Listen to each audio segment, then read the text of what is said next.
Have you ever wondered where you really stand financially compared to people your age in the United States?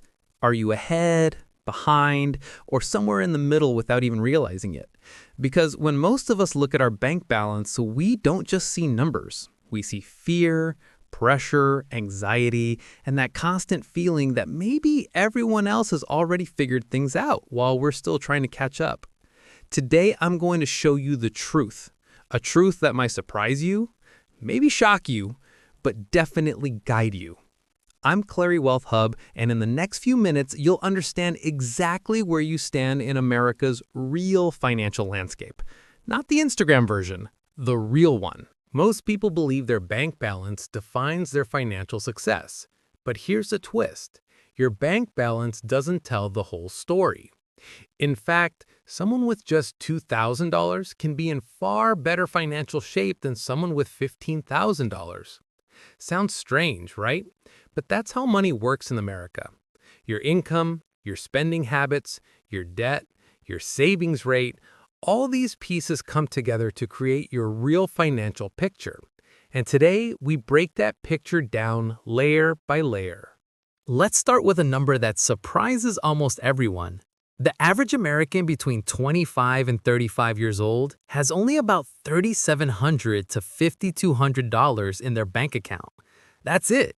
Not huge savings, not massive emergency funds, just a few thousand. Social media makes it seem like everyone is making money, investing heavily, and living rich. But the truth? Most people are living paycheck to paycheck.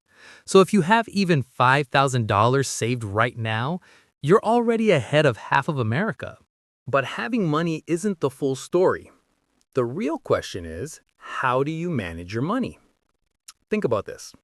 A person making $80,000 a year but spending $75,000 is far more financially fragile than someone making $50,000 but spending $35,000.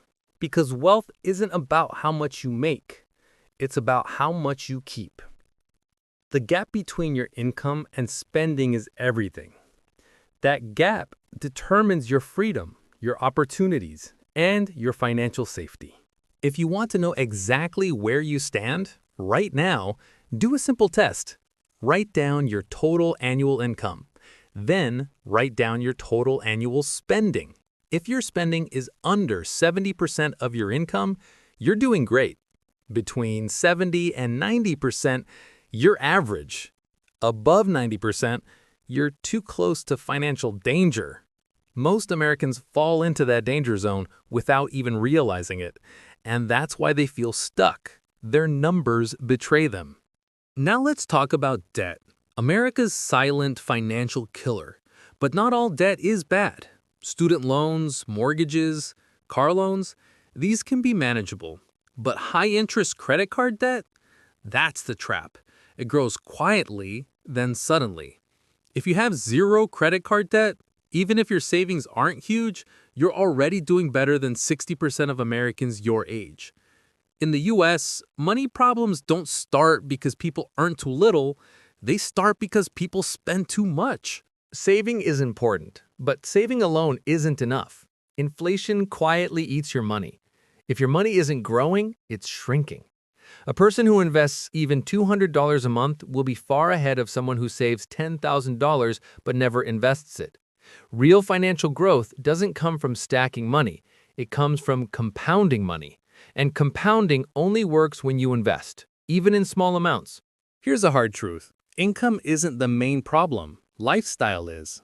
I've seen people making $40,000 a year build stability, and I've seen people making $150,000 spend. If you've ever controlled your spending even once, that very few respect it.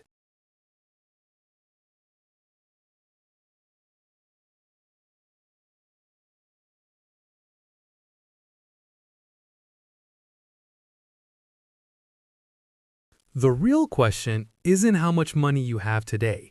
The real question is, what will your habits do for you over the next 5 years? Money grows slowly at first, and then, suddenly. Every millionaire built consistent habits, not lucky moments. Whether you have $500 or $5,000 right now doesn't matter. What matters is that you're learning, adjusting, and moving forward. So now ask yourself, are you ahead, behind, or just beginning? Whatever your answer is, it's completely okay. Because your journey isn't defined by where you are, it's defined by where you're going. And today, whether you realize it or not, you took another step forward.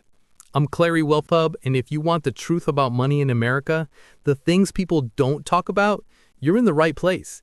In the next video, we open the next chapter of your financial journey. Until then, keep learning, keep growing, and keep making your money work for you.